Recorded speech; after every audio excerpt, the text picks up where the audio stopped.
Hello, नमस्ते, आदाब, सत श्री अकाल। आई एम दृष्टि गुप्ता। तो आज मैं आपको बताऊँगी कि अगर आप अपने साथ कोई भी स्क्राइब लेके जा रहे हैं एग्ज़ाम में, तो जैसे कि कल एसबीआई क्लर्क का एग्ज़ाम है या और भी जो एग्ज़ाम्स होते हैं, उसमें जो डिस्क्रिप्टिव वाला पोर्शन होता है या जिस भी सेक्शन में टाइपिंग करनी होती है, तो वो राइटर कर सकता है या नहीं, तो उस बारे में बात कर लेते हैं। तो सबसे पहले तो मैं आपको एक चीज़ ये बताऊँगी कि जब भी आप कोई भी एग्ज़ाम देने जाते हैं, तो वहाँ पे स्टार्टिंग में कुछ आपको लिखने के लिए दिया जाता है अपनी हैंडराइटिंग में।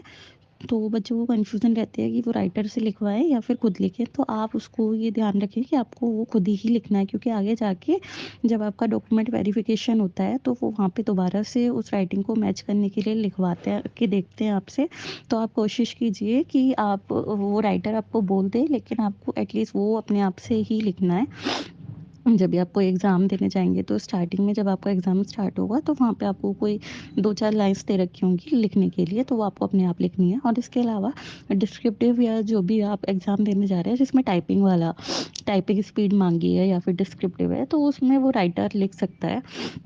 उसमें कोई इश्यू नहीं है, अगर आपके पास कैमरा भी लगा हुआ है और स्ट्रिक्टनेस भी है, और अगर सर पूछते हैं, तो आप बोल सकते हैं कि ये अलाउड होता है कि कोई भी राइटर अगर हम साथ लेके जा रहे हैं, तो वो लिख सकता है, क्योंकि क्या कंप्यूटर पे लिखा है वो अच्छे से हम नहीं देख सकते हैं।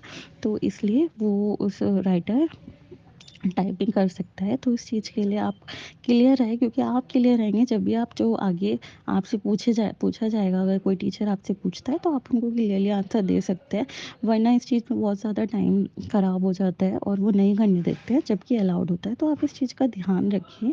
ये मैंने दृष्टि पीएच चैनल इसीलिए बनाया है स्पेशली, कि आपको पता चल जाए कि क्या-क्या आपके लिए रूल्स हैं और क्या-क्या आपके लिए मतलब चीज़ें हैं जिनको आप जो आपको हेल्प करेंगी।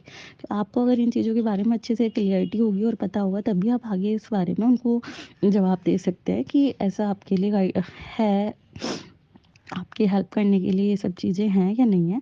तो इसलिए दृष्टि भैया चैनल को लाइक कर लीजिए, सब्सक्राइब कीजिए और शेयर कीजिए।